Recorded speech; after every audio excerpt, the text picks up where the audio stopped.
Muy buenos días para todas, para todos. Bienvenidos sean a este nuevo retiro que comenzamos el día de hoy,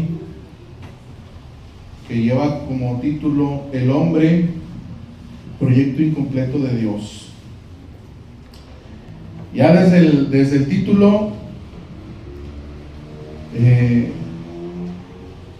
es muy intrigante, porque el hecho de que Dios tenga algo incompleto pues ya nos hace un cortocircuito, porque siempre hemos pensado y nos han enseñado muy bien que Dios hace todo bien, todo perfecto, todo completo y todo cumplido. Eso sí es verdad. Con el único pequeño gran detalle que a la hora de la creación del ser humano, pues ahí sí se quedó incompleto, no por él, sino por cada uno de nosotros. Entonces, la finalidad de este retiro es precisamente saber en qué puntos el hombre quedó inconcluso, cuáles son las consecuencias de que este proyecto esté incompleto, quién es el responsable de que este proyecto esté incompleto y cómo se le hace para convertirnos en verdaderos hombres. A la hora de decir verdadero hombre, pues obviamente no estoy excluyendo a las mujeres, simple y sencillamente se está mencionando de esa manera porque Jesús es el verdadero hombre y verdadero Dios. Por lo tanto, todos debemos de ser semejantes a Jesús, por el hecho de que a la hora de que Dios, la Santísima Trinidad, se pone en acto de crear al hombre, Él dice: hagamos al hombre a nuestra imagen y semejanza. Entonces, las preguntas que valdría mucho la pena tenerlas sobre la mesa o tenerlas muy presentes en nuestro interior para irlas resolviendo conforme vamos comentando las lecturas de los libros de cielo, vendría a ser: ¿cómo se le hace? ¿Qué tengo que hacer para llegar a ser hombre? ¿Cómo le hago para aprender a vivir, para poder vivir de tal manera que pueda convertirme en verdadero hombre como Jesús es verdadero hombre? Y se van a dar cuenta ustedes que al final de todo, la única respuesta va a ser Jesús. Jesús mismo dice, yo tengo la respuesta a vuestra pregunta fundamental. Os enseño el camino de la vida, el camino de la felicidad. Yo soy el camino. Entonces Jesús viene a hacer la respuesta de cómo se le hace para alcanzar la finalidad para la cual nosotros fuimos creados. En el momento en el que nosotros alcanzamos la finalidad para la cual fuimos creados por Dios, en ese punto es en donde la criatura llega a un estado de inocencia, a un estado de Adán inocente antes del pecado. Ese viene a ser el hombre también. Ustedes recordarán que en el momento en el que el primer hombre a la luz del tiempo es creado, que en este caso viene siendo Adán, Adán es creado con la vida divina de forma natural. Hay una diferencia muy grande entre Adán y todos nosotros. La diferencia fundamental, la diferencia más grande, es que Adán, siendo la cabeza de la misión, él fue creado con la vida divina de forma natural. Adán no tenía que hacer absolutamente nada en el sentido de hacer un movimiento de renuncia o de sacrificio para poder vivir en la divina voluntad, porque ese era su estado natural. Y en el momento en el que Adán decide hacer un solo acto separado de la voluntad de Dios, en ese momento Ese viene a ser el pecado original, ese viene a ser la ausencia de la vida divina, y entonces eso es lo que nos viene a heredar a todos nosotros, porque todos nosotros somos descendientes de nuestro padre Adán. Como él es la cabeza de la misión, entonces en donde él se confirma es lo que a nosotros nos va a heredar. Como él al momento de su prueba, por así decirlo, no la pasa y hace un acto de su propia voluntad, en ese momento se confirma en ese acto, tomando como voluntad primaria, por así decirlo, la voluntad humana que se le había dado como una opción nada más en el paraíso. El momento de crearlo, Jesús dice que él creó a Adán, le dio su vida, le dio su voluntad como voluntad primaria, y nos puso, en este caso le puso a Adán, la voluntad humana del tamaño de un átomo, algo minúsculo, muy microscópico. Dice, para que la criatura tuviera la posibilidad de ejercer su libre albedrío. Si libre soy yo, libre debía ser la criatura. No era decoroso para Dios crear una persona que no tuviera la libertad de poder elegir. Entonces la criatura tenía que libremente elegir ser parte o ser partícipe de la naturaleza divina.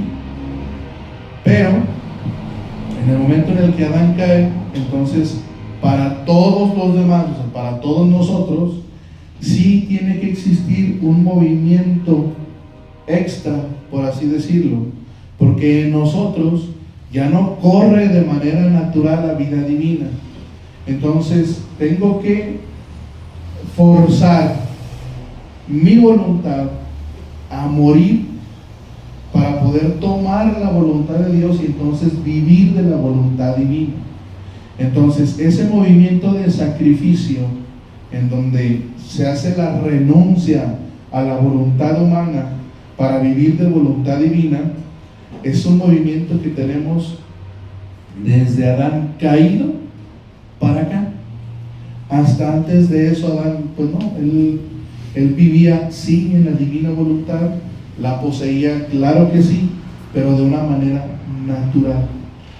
Y entonces muchas veces, en muchas reuniones de lectura, hemos dicho que ese debe ser el punto final de cada uno de nosotros, en el que de tanto estar tratando de vivir en la divina voluntad, llegue un punto en el que el vivir en la divina voluntad se vuelva natural en la criatura, de tal manera que los atributos divinos que vienen a manifestarse como virtudes a las personas se manifiesten de manera natural. Y se acuerdan que esa es la diferencia grande de practicar las virtudes en un modo humano y manifestar los atributos divinos viviendo en la divina voluntad. O sea, en el modo humano, la práctica de las virtudes, uno, tiene su principio ¿en dónde? En el prójimo, porque necesito que el prójimo me dé el impulso contrario a la virtud que quiero practicar para yo poner en práctica la virtud. Vamos a poner un ejemplo. Si yo quiero ser paciente, pues si aquí no hubiera nadie en este salón y estoy aquí yo solo, bien a gusto, estoy yo solo sin que nadie me moleste, no hay nadie que me lleve la contraria, ¿estaré siendo paciente? Pues no, porque no hay nadie que me lleve la contraria, no hay nadie que me ponga los pelos de punta, no hay nadie que me estrese, como dicen por ahí. Pero si de repente llega un prójimo de esos incómodos y luego llega con una banda norteña acá, unos tambores, y a mí me gusta el silencio, entonces ahí sí ya voy a tener que practicar la paciencia. Pero como la paciencia, por definición más bien la virtud, por definición del catecismo de la Iglesia Católica, dice que es un esfuerzo humano tratando de imitar los atributos divinos. Entonces, pues va a llegar Jorge con una tambora, Y va a llegar un momento en que, como ya me esforcé tanto, esa virtud que tenía aquí el Espíritu Santo se va a ir y va a bajar un buitre. Y entonces le voy a empezar a decir ya cállense, yo estaba aquí en agosto, ahora ya vamos a probar. Y ahí la virtud de la paciencia, ¿qué? Ya no aguanté. ¿Sí se da cuenta? Pero la diferencia más grande en sentido de paciencia, tenemos a Jesús frente a Anás, en donde es empezado a cuestionar, y luego Anás llega y le da una cachetada con toda la fuerza que tenía. Yo me imagino que, ¿y Jesús qué hizo? Ni se inmutó. Que les dieran una cachetada ahorita a ustedes, no, todavía lo traen, ¿verdad? Aparte de lo que le dijeran, todo lo que le hicieran al pobre cristiano. Entonces ahí luego se ve que pues no. Entonces, para Jesús, esa manifestación de la paciencia, porque Él es la paciencia, no es que sea paciente, no, Él es la paciencia misma. Entonces, para Él es como un estado natural, es como respirar. Y ese es el punto final al cual cada uno de nosotros tenemos que llegar, a que los atributos divinos se manifiesten en cada uno de nosotros, pero de manera natural, sin esfuerzo, como quien respira, como quien le palpita el corazón, como el parpadeo de nuestros ojos. Ni siquiera tenemos y ni ponemos atención en el palpitar de nuestro corazón, ¿verdad que no? ¿O quién lleva la cuenta de cuántas veces ha palpitado su corazón nada más de lo que despertaron hasta ahorita? Pues nadie,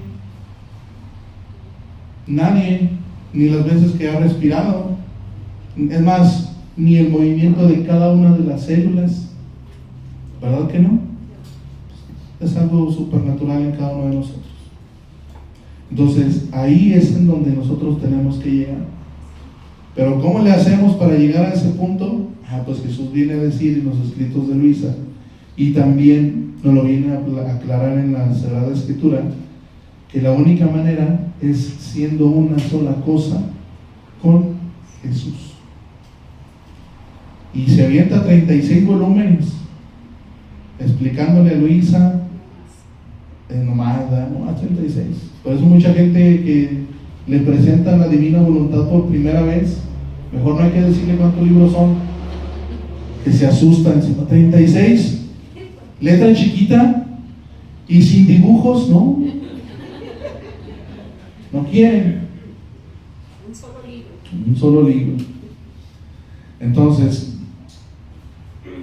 y esta finalidad, este punto central en el cual tenemos que llegar a hacer una sola cosa con Dios, es parte también de la doctrina de nuestra Iglesia Católica. Vamos a hacer mención de algunos numerales, artículos, o como usted le quiera decir, del Catecismo de la Iglesia Católica, que ustedes ya conocen bien, pero que vale mucho la pena tenerlos frescos. Ojalá que los tengamos en nuestra mente siempre presentes, porque es doctrina de nuestra Iglesia Católica. Entonces, dice en el 259 del Catecismo de la Iglesia Católica, dice: creemos que Dios creó el mundo según su sabiduría. No es producto de una necesidad cualquiera, de un destino ciego o del azar.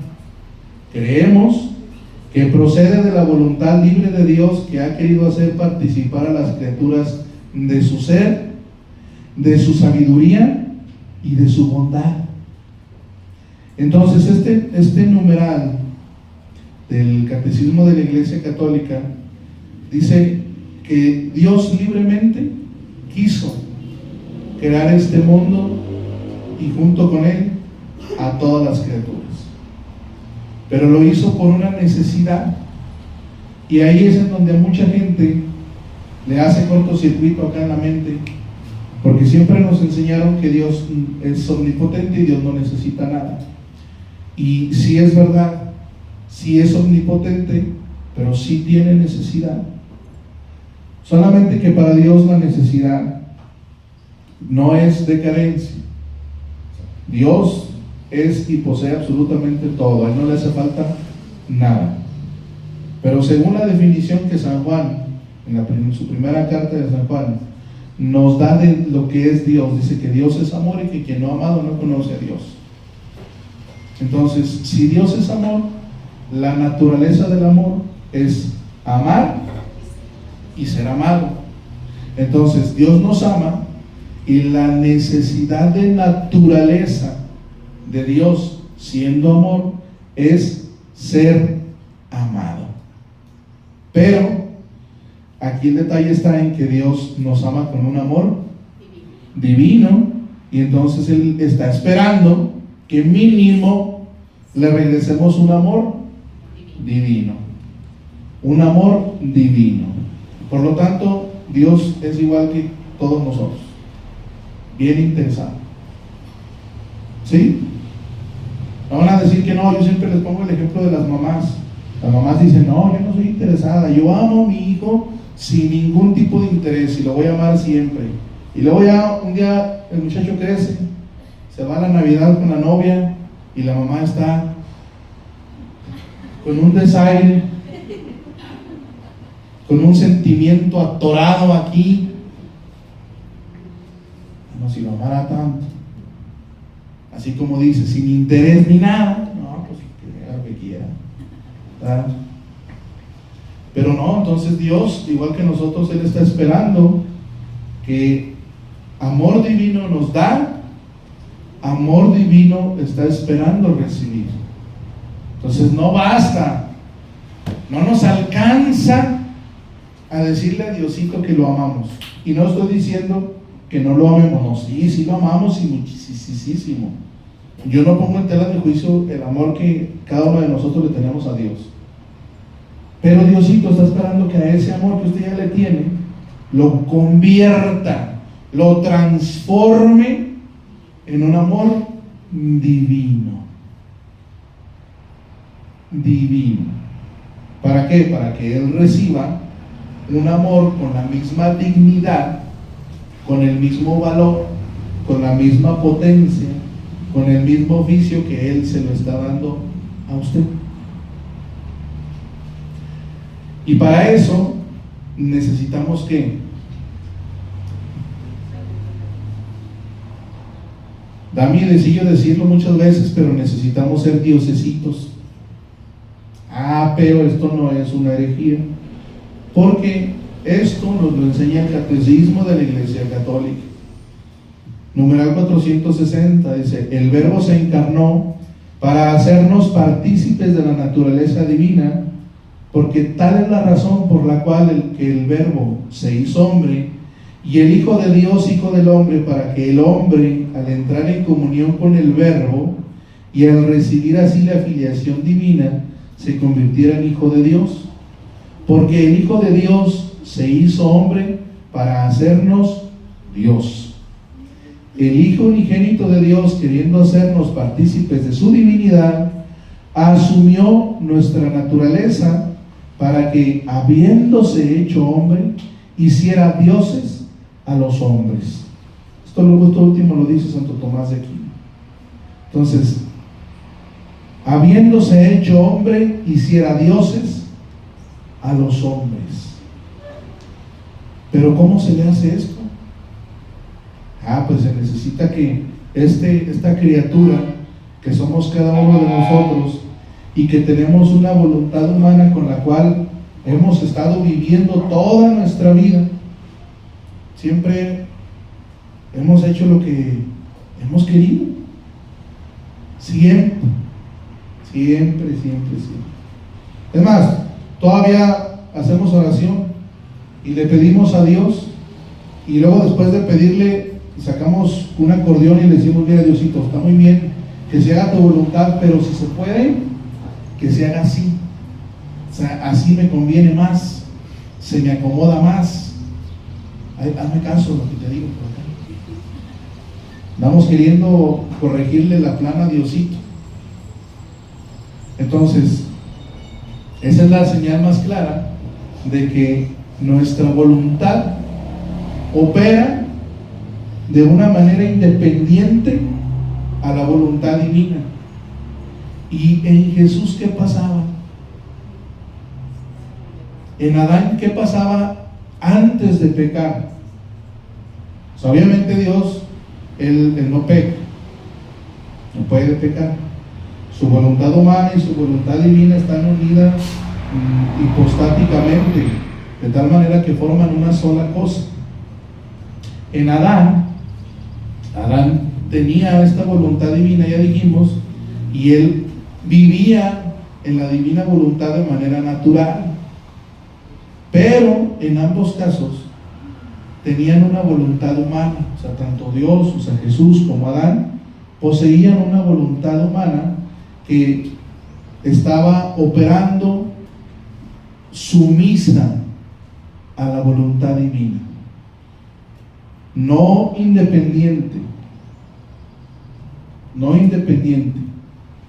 sino que no había oposición, no había resistencia, estaba total y completamente subordinada a la voluntad omnipotente de Dios. Y con nosotros es el caso al revés. Nosotros tenemos una voluntad humana y rebelde con la cual hemos vivido absolutamente toda nuestra vida, y es por eso que para nosotros existe este movimiento de sacrificio. O sea, para Jesús, al igual que Adán, no hubo un movimiento de sacrificio en el sentido de que tuviera que estar renunciando a su voluntad humana para vivir de voluntad divina. Pero para Adán existió, en el momento en el que se cae, empezó a sentir la resistencia, empezó a sentir la concupiscencia, empezó a sentir los efectos que produce la voluntad humana. Y en el caso de Jesús, él vivió sacrificado en el sentido de estar rehaciendo, reuniendo la voluntad humana con la voluntad divina, reparando en cada momento. ¿Por qué? Porque el pecado que él asume no es de él, pero lo asume para repararlo, para rehacerlo con una virtud contraria. ¿De acuerdo? Y entonces viene como resultado que de estar leyendo los escritos del libro del cielo, tenemos que tener en mente el llegar a tener esta voluntad humana totalmente subordinada a la voluntad divina, sin resistencia, sin oposición, sin contradicción y sin nada. Y Jesús dice en los escritos que para llegar a ese punto, lo único que le hace falta a la criatura es quitar la piedrecilla de nuestra voluntad. Una piedrecilla. O sea, hay quien siente esa piedrecilla como la bufa, y hay quien siente esa piedrecilla como el Everest. Cada quien tiene una piedrecilla diferente. Hay quien siente la piedrecilla así como pues una piedrita chiquita. Qué bueno, que nos diga cómo le hizo, ¿eh? Pero el detalle es quitar esa piedrecilla de nuestra voluntad. Entonces, el 759 del Catecismo de la Iglesia Católica dice: el Padre Eterno creó el mundo por una decisión totalmente libre y misteriosa de su sabiduría y bondad. Dice, decidió elevar a los hombres a la participación de la vida divina, a la cual llama a todos los hombres en su Hijo. O sea, vamos a participar de esta vida, sí, pero vamos a participar de esa vida a través de Jesús. De tal manera que la criatura tiene que volverse Jesús para poder comenzar a participar de esta vida divina, de esta naturaleza divina, porque Jesús es el verdadero hombre y el verdadero Dios. Entonces, para yo llegar a ser verdadero hombre, necesito ser Jesús. ¿Y cómo le hago? Pues Jesús nos lo viene a decir en todos los escritos de Luisa, pero también nos lo viene a decir en el Evangelio de San Juan. Ahí Jesús hace una oración misteriosa. Pues yo creo en ese momento nadie le agarró la onda, ¿verdad? Los apóstoles se han de haber quedado viendo a Jesús y ¿qué dijo? No, sabe tú, dile que sí. Y le siguieron.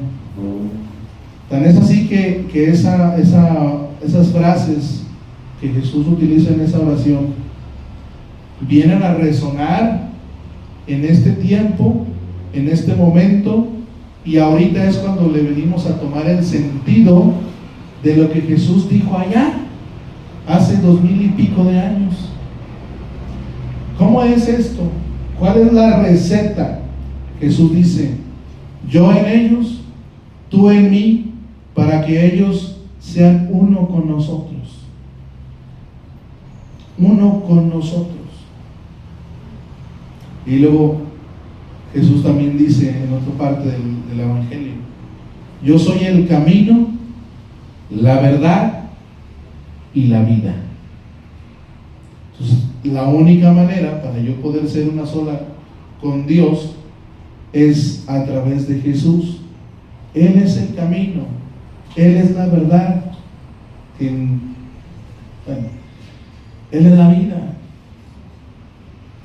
Entonces necesito hacerlo, pero sin oposición, sin ningún tipo de oposición.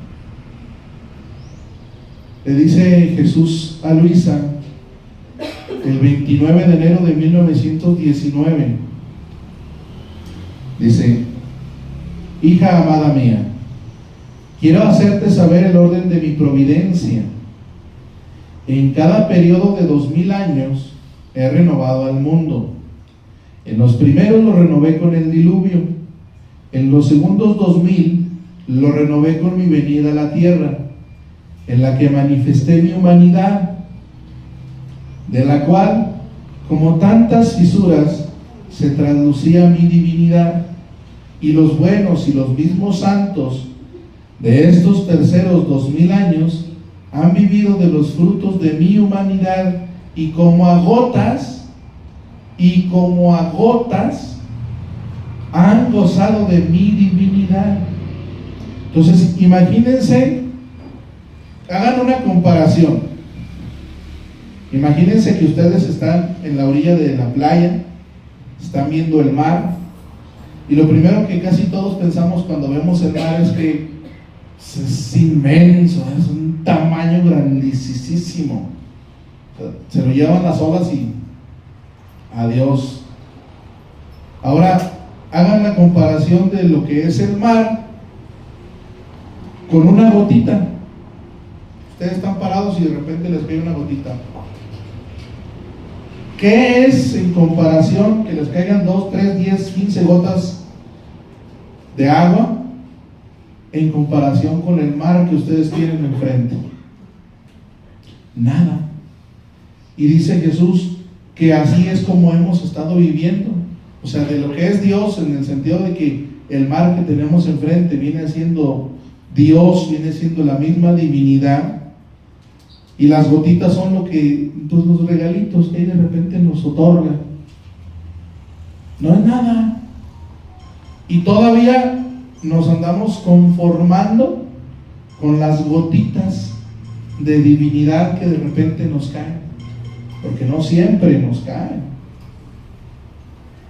Y dice: ahora estamos cerca del final de los terceros 2000 años y habrá una tercera renovación. He aquí el porqué de la confusión general.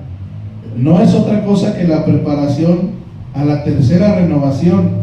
Y si en la segunda renovación manifesté lo que hacía y sufría mi humanidad, y poquísimo de lo que obraba la divinidad, ahora, en esta tercera renovación, después de que la tierra haya sido purgada y en gran parte destruida la presente generación, seré aún más magnánimo, con las criaturas y llevaré a cabo la renovación con manifestar lo que hacía mi divinidad en mi humanidad. Cómo obraba mi querer divino con mi querer humano. Cómo todo quedaba concatenado en mí. Cómo hacía y rehacía todo. Y hasta un pensamiento de cada criatura era rehecho por mí y sellado con mi querer divino. Mi amor quiere desahogarse y quiere hacer conocer los excesos que obraba mi divinidad en mi humanidad en favor de las criaturas, que superan con mucho los excesos que externamente obraba mi humanidad. Entonces, ¿cuáles son los excesos que externamente obraba la humanidad de Jesús? Yo creo que se excedió un poquito cuando levantó a Lázaro. Ya, o sea, nomás poquito, ¿verdad? Después de 3 días de muerte, ya Jesús y levántate, y pues ahí sale Lázaro ya, está peinado todo. Jesús llega ahí después de 3 días con la intención, pues ya le habían avisado. Jesús pudo haber ido luego, pero se esperó. ¿Para qué? Para que después de 3 días no hubiera duda de que Lázaro estaba más allá de la muerte. Y entonces Jesús, en un exceso, ¿cómo dice? Externo, lo trae de la muerte a la vida.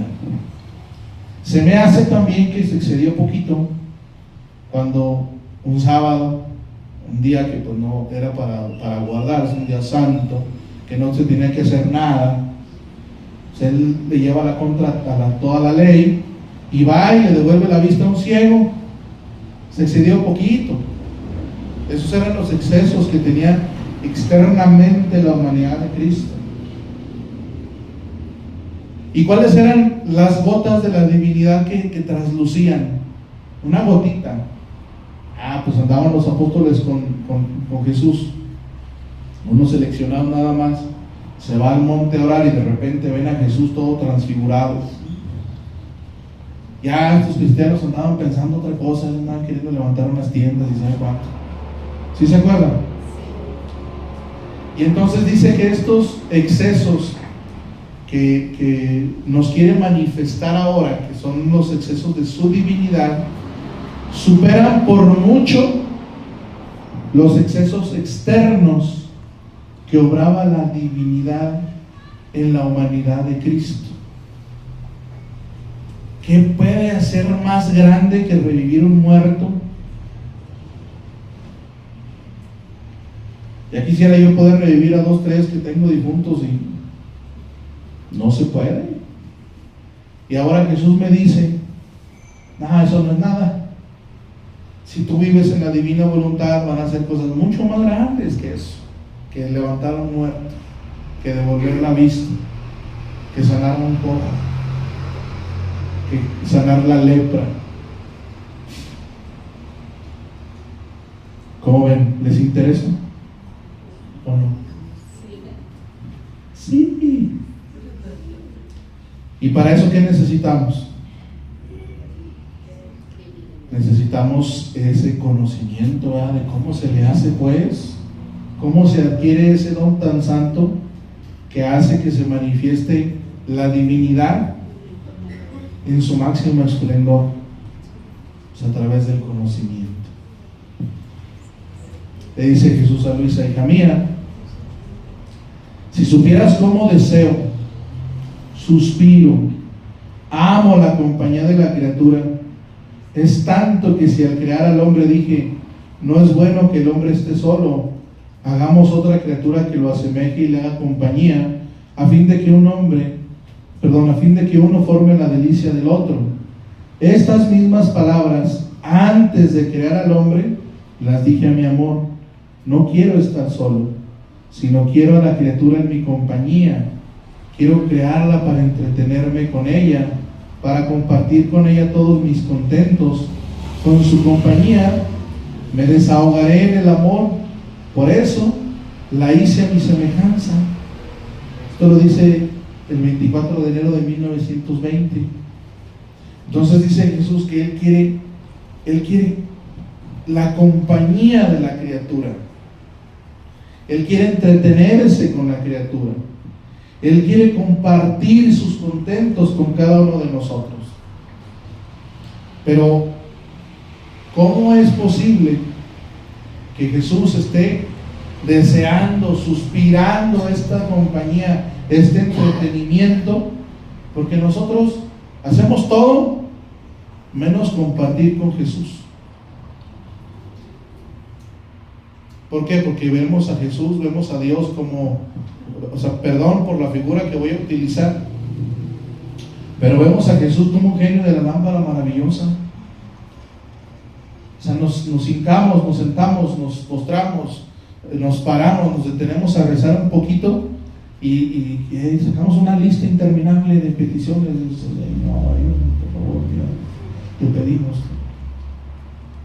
Y Jesús esperando poder compartir lo que tiene,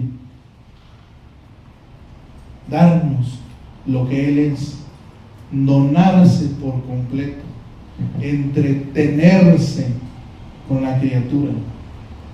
Pero como la gente está tan enfocada en sí misma, y Jesús dice que las reflexiones personales encorvan el alma, entonces la criatura está así, como manita así, no alcanza a ver a Dios, nada más está viendo a sí mismo, su carencia, y como se está viendo la carencia, entonces nace la petición. Por eso está pídele a Dios. ¿Y cuándo le ha dado? Porque también dice Jesús en el Evangelio que al bienhechor le gusta ver si correspondido, ¿sí o no?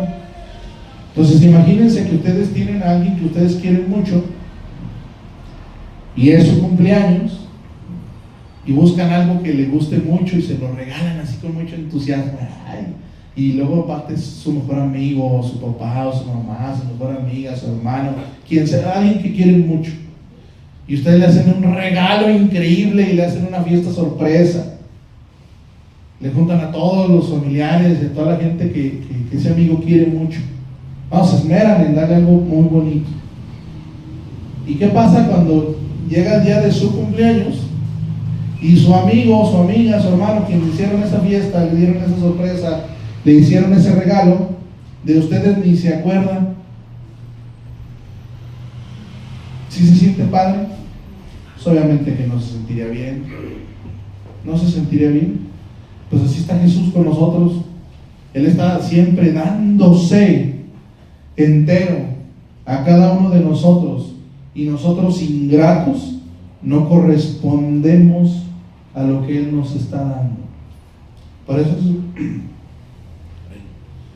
eso hace un momento les decía, un amor divino nos da, un amor divino está esperando recibir. ¿Cómo le hago? Siendo una sola cosa con Él. Él quiere que nosotros podamos hacerle compañía. Pero cuando le hacemos compañía a alguien, es porque nosotros tenemos una igualdad de condiciones con esa persona. Podemos compartir con esa persona lo que tenemos en nuestro interior. Y aquí voy a decir algo que a mucha gente no le gusta, pero ni modo. Ahí va, de todos modos. Para poder compartir lo que somos y lo que tenemos, forzosamente se necesita estar en igualdad de condiciones. Forzosamente se necesita tener la misma naturaleza.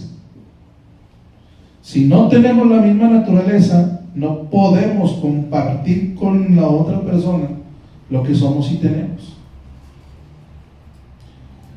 El ejemplo que siempre les pongo, imagínense ustedes que tienen un amigo que es el rey.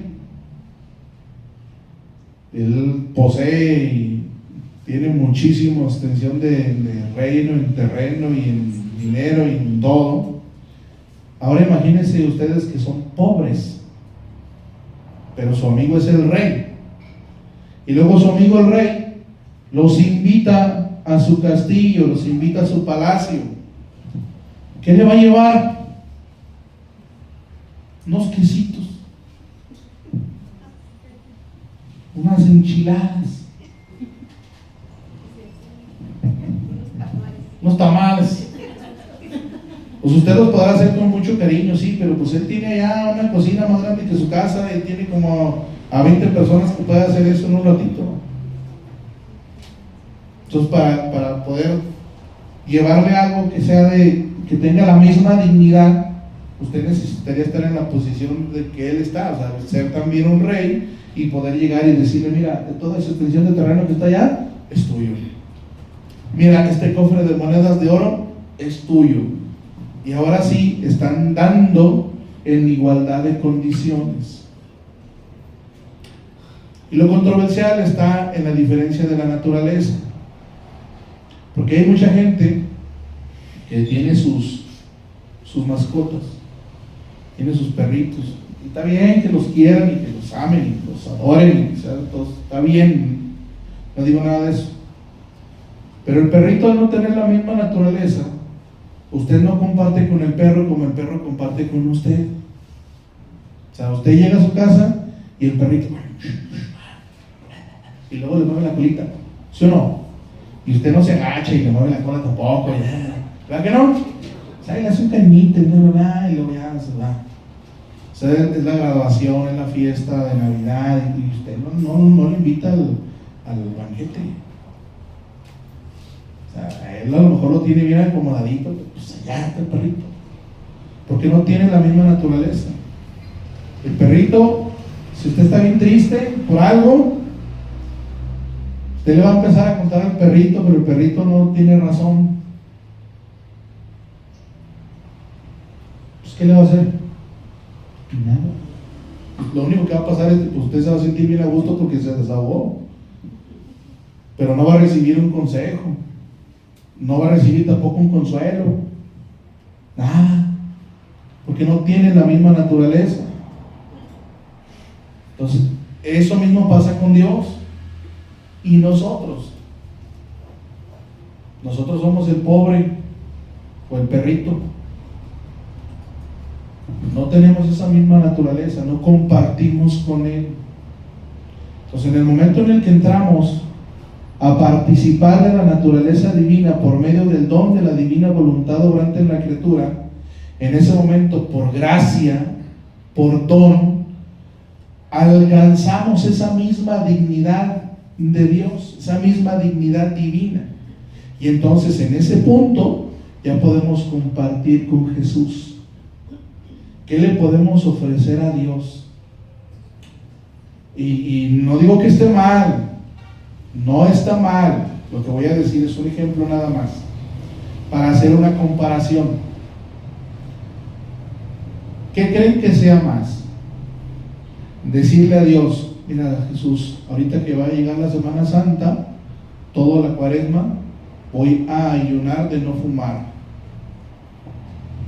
Y ya, pues la persona fuma y le ofrece no fumar en Semana Santa, ¿no? Y ahí está ayunando, y pues es un esfuerzo, es un sacrificio para esa persona. Ahora compárelo con el hecho de que participando de la naturaleza divina, entrando en este ambiente de la divina voluntad y volviéndose una sola cosa con Él, pueda tomar su sangre, la sangre de Cristo en su pasión, lavar la conciencia de todas las criaturas, de toda la familia humana, para que no tengan ningún pensamiento ilícito, sino que tengan pensamientos santos, puros y divinos, y entregarle a Dios una familia humana con su mente limpia, pura, casta, de manera que de ellos siempre hayan salido pensamientos divinos, de amor, de gloria, para glorificar a Dios, para amarlo, para consolarlo. Ya ni les quiero preguntar cuál es más grande, ¿verdad? Si el ayuno o este otro movimiento que acabamos de platicar. En este movimiento que acabamos de decir, eso es el compartir con Dios. porque eso es lo que Él es, eso es lo que Él hace. ¿Sí me explico?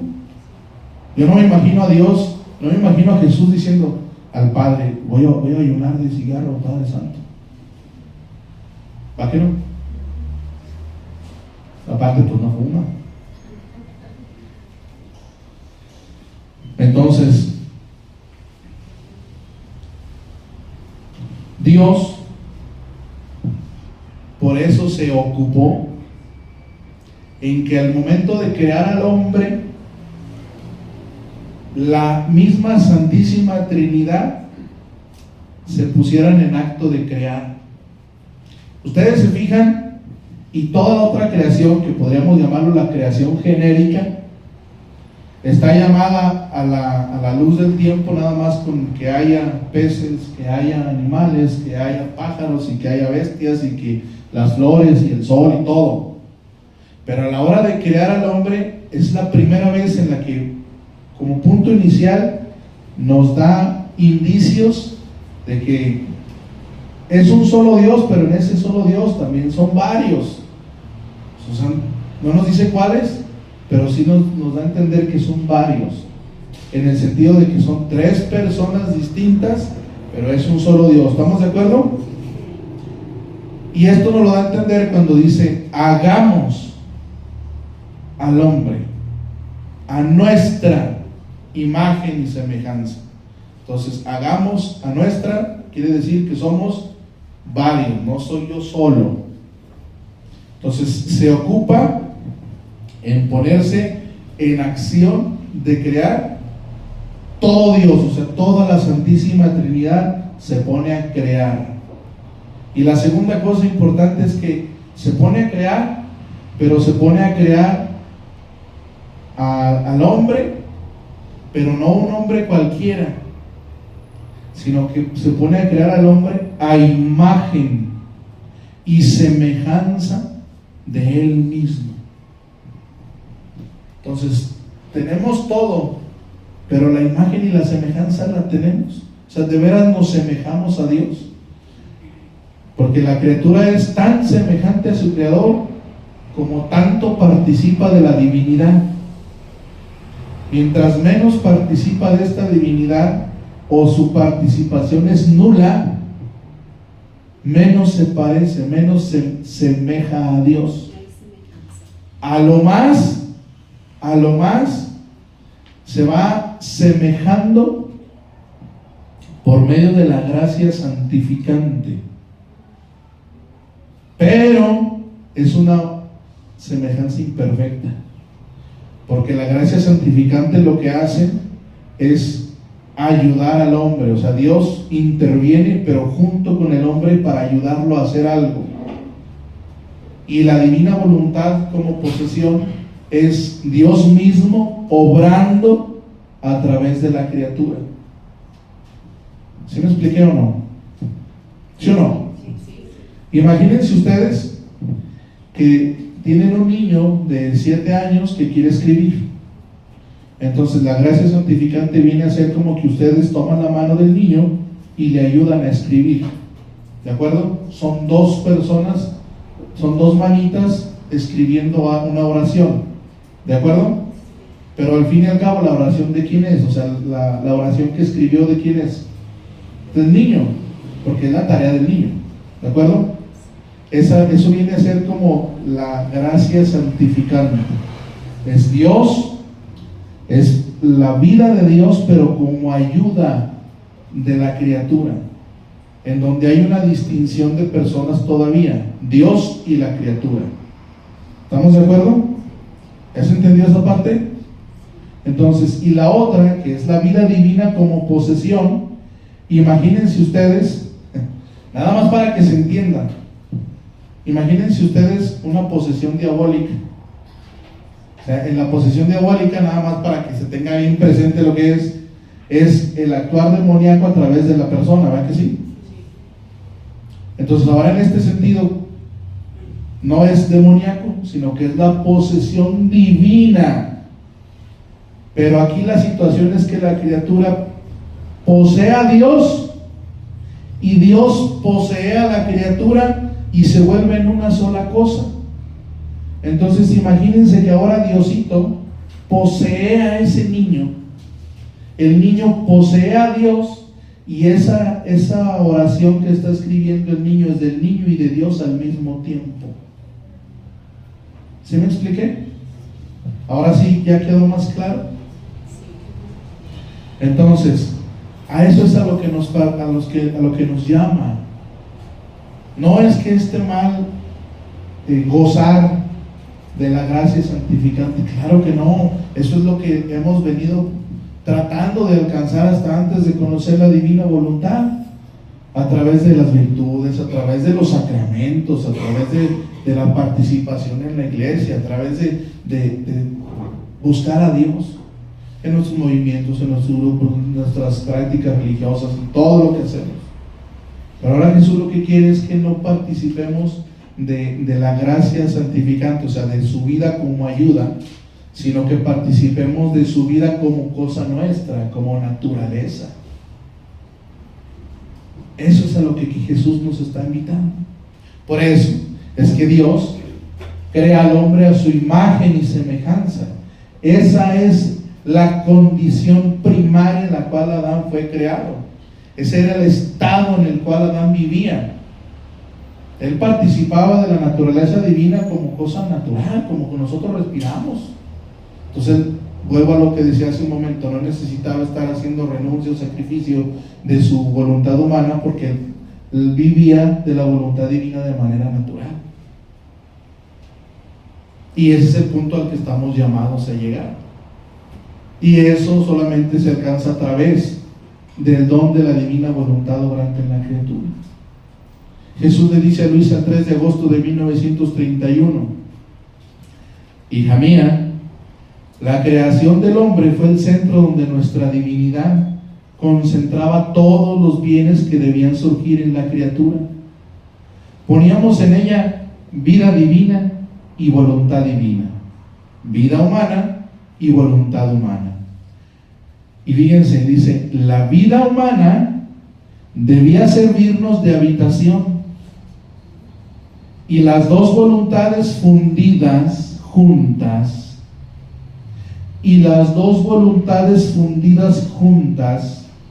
debían hacer vida en común, con sumo acuerdo. Más bien, la voluntad humana debía tomar de la nuestra para formar sus actos, y la nuestra debía estar en acto continuo de dar de lo suyo para hacer que la voluntad humana quedase modelada y toda uniformada a la divina voluntad. ¿Qué dijo pues? Pues lo que veníamos platicando del ejemplo del niño. Ahí en ese ejemplo están fundidas juntas las voluntades tanto humana como divina, de manera que la voluntad humana toma de la voluntad divina y la voluntad divina toma la parte obrante de la voluntad humana. ¿Sí se da cuenta? Entonces, ¿qué pasa pues con el acto que se hace en la divina voluntad? Al acto le pasa lo mismo que le pasa a la hostia en el momento de la consagración. Ustedes se fijan que en ese momento lo que sucede es la transubstanciación. O sea, lo que cambia es la sustancia, lo que cambia es la esencia. Por fuera sigue siendo lo mismo, la hostia sigue sabiendo a pan y el vino sigue sabiendo a vino, y sigue por fuera, tiene las mismas características, pero por dentro ya es el cuerpo, el alma, la sangre, la divinidad de nuestro Señor Jesucristo. Y eso lo vemos nosotros por fe, lo creemos por fe. ¿Estamos de acuerdo, sí o no? Sí. Y en el acto que hace la criatura, en el momento en el que lo une a la divina voluntad, le pasa algo similar a lo que la hostia consagrada. Por fuera sigue siendo usted, sigue siendo el niño escribiendo con su ropita y su peinadito y todo, pero por dentro está el obrar de la divinidad. ¿Sí se da cuenta? Y eso le pasa a usted en el momento en el que usted une sus actos a la divina voluntad. ¿De acuerdo? Entonces, los voy a invitar a que vamos a reflexionar un poquito. O sea, ahorita que vayamos allá afuera, sí platiquen y todo, pero traten de asimilar esto que hemos venido platicando. Vamos a tomar un pequeño receso y ahorita volvemos para continuar con nuestro retiro, ¿de acuerdo? Sí.